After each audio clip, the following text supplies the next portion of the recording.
Olá pessoal, professor Cristiano, sejam bem-vindos aí a mais uma aula de física.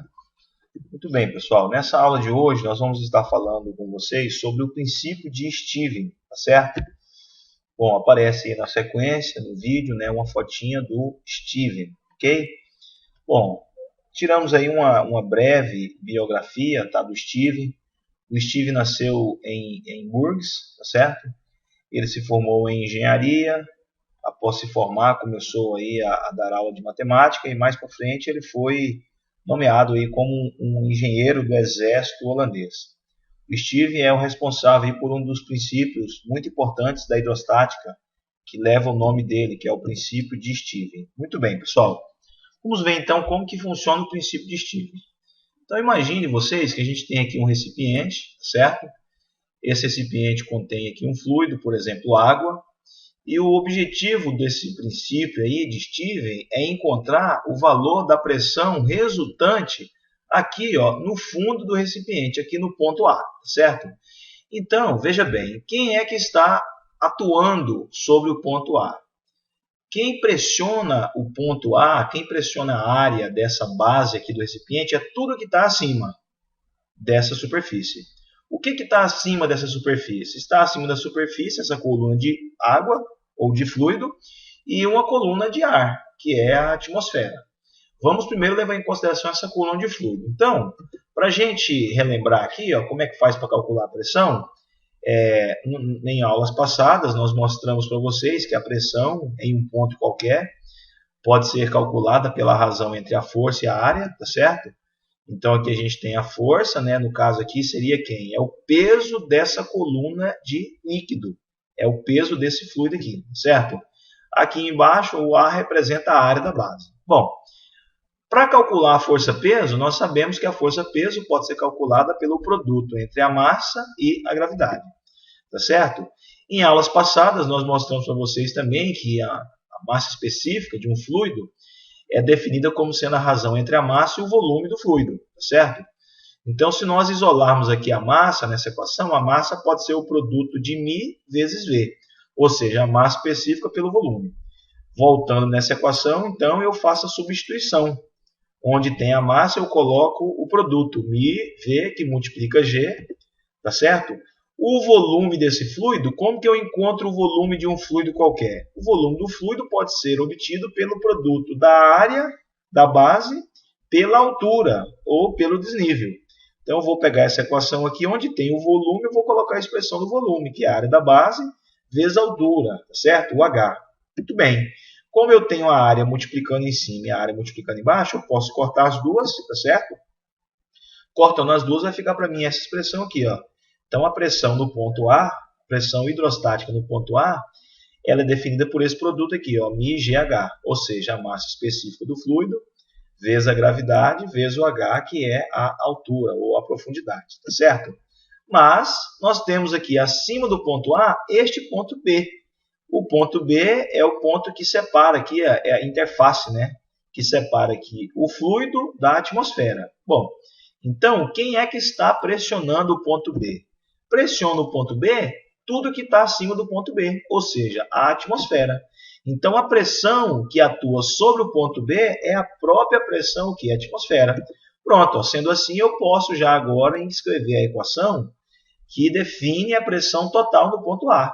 Então, a pressão total no ponto A é o produto μGH, que é a própria pressão hidrostática, mais a pressão do ponto B, que é quem? A pressão atmosférica, tá certo? Muito bem, gente. Então, esse aqui é o teorema, é o princípio de Stevens, né? Então, a pressão resultante num ponto imerso em um fluido é dado pela somatória da pressão hidrostática, que é calculada por essa expressão aqui, ó, μGH, mais a pressão atmosférica. O μ é a massa específica do fluido, o G é a gravidade e o H é a profundidade, tá certo? Muito bem, vamos então fazer aqui alguns exercícios de exemplo. Só uma dica, pessoal, quando vocês estiverem assistindo aí ao vídeo e a gente começar a fazer a resolução das questões, dos exemplos, pausem o vídeo, tentem fazer a resolução e depois deem continuidade no vídeo para vocês verem se vocês acertaram.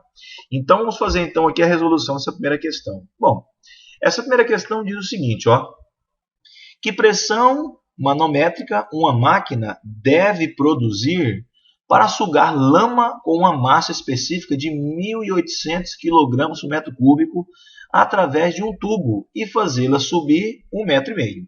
Bom, toda vez que nós estivermos então resolvendo aí uma questão de física, é interessante que no início vocês façam uma figura representando a situação.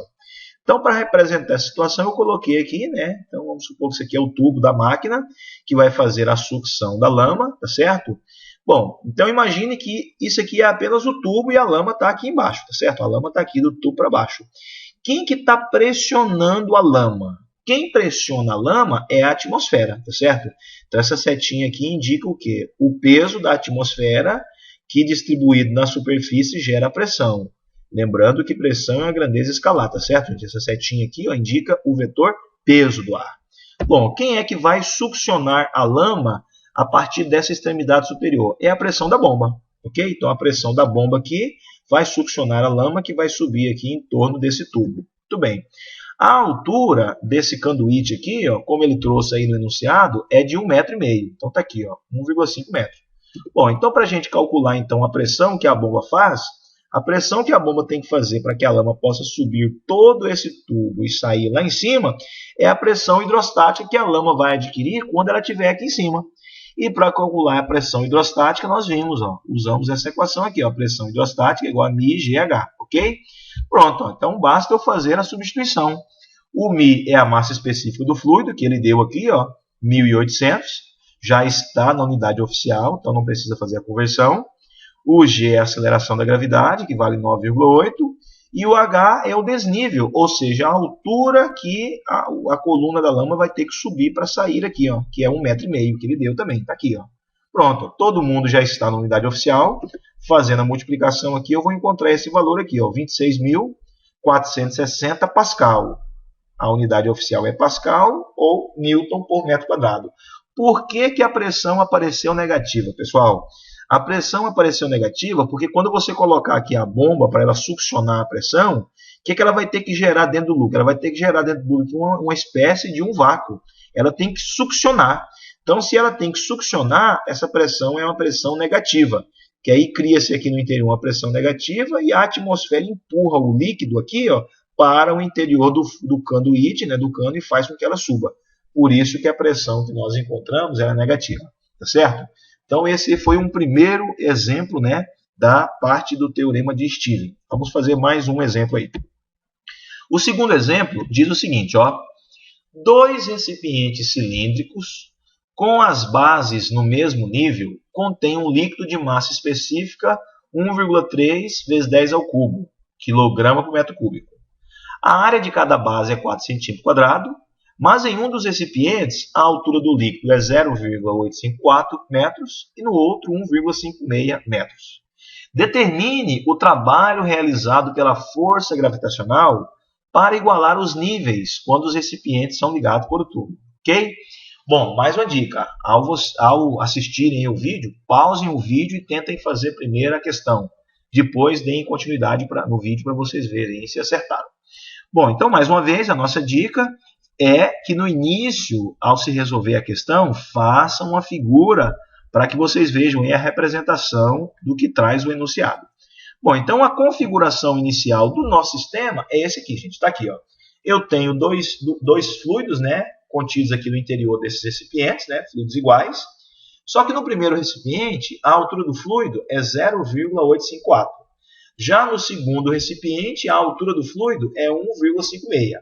Ele perguntou o seguinte, qual que é o trabalho que a atmosfera tem para fazer com que essas duas colunas se nivelem quando aqui embaixo aparecer um conduíte ligando os dois. Então, vai aparecer aqui embaixo um conduíte, um cano, que vai colocar em contato esses dois recipientes, tá certo?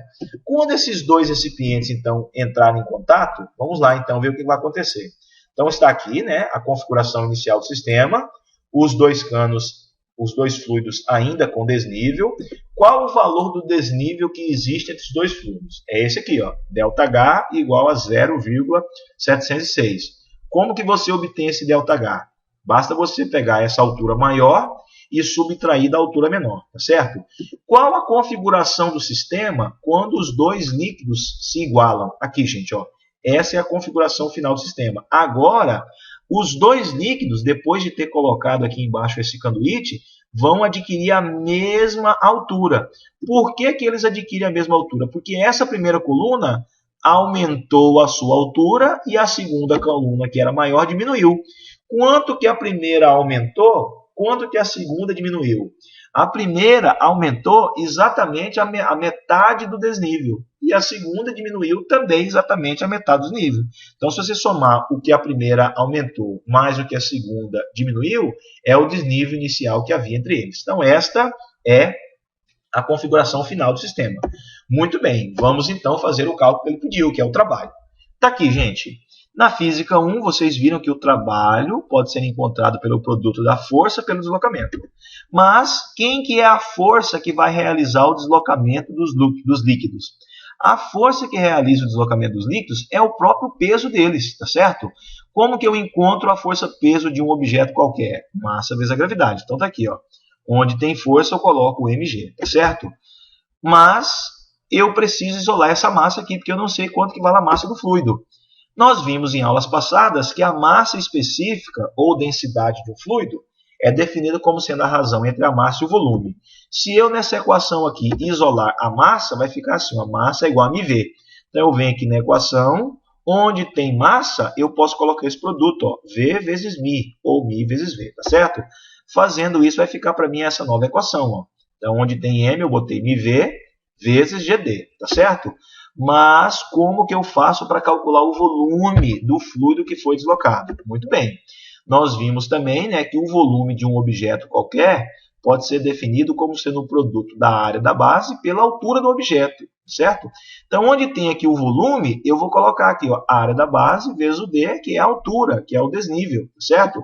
Fazendo a substituição, onde tem v, eu vou colocar aqui AD. Então, vai ficar para mim essa expressão aqui, ó, mi vezes A vezes D vezes G vezes D, tá certo? Muito bem, logo a nossa expressão do trabalho vai ser resumida esse aqui, ó, mi A D GD, tá certo? Simplificando mais ainda, vai ficar esta expressão para calcular o trabalho. Então, o trabalho é a massa específica vezes a área vezes a gravidade vezes D ao quadrado. Por que D ao quadrado? Porque eu tenho D multiplicando por D aqui, certo? Bom, então vamos voltar no enunciado do exercício e tirar os dados. Então, ele trouxe para nós a área da base, que é 4 centímetros quadrados. Eu preciso fazer a conversão, tá certo? Que a unidade oficial de área não é centímetro quadrado, é metro quadrado. Fazendo a conversão, tá aqui, ó, essa é a área na unidade oficial. O deslocamento, o desnível que a coluna de fluido realizou foi o ΔH sobre 2. No slide anterior, nós descobrimos quanto que valia o ΔH, dividimos ele por 2, obtivemos esse valor aqui, tá certo? O μ, que é a massa específica, nós também tivemos lá, enunciada no princípio do exercício lá, 1,3 vezes 10 ao cubo, tá certo? E a gravidade 9,8. Pronto, pegando esses valores aqui, eu basto substituí-los aqui na equação. Fazendo isso, minha equação vai ficar assim, ó, 1,3 vezes 10 ao cubo, que é o μ, vezes 4 vezes 10 a menos 4, que é a área, a gravidade vale 9,8, e o d, que é 0,353, elevado ao quadrado. Fazendo isso, pessoal, nós vamos encontrar esse valor aqui, ó, 0,653. A unidade oficial do trabalho é joules, ok? Então tá aí. Esse foi mais um exercício que nós fizemos da parte de teorema de Stevens. Espero que vocês tenham gostado, que tenham aprendido, né? É isso aí, pessoal. Até a próxima. Tchau, tchau.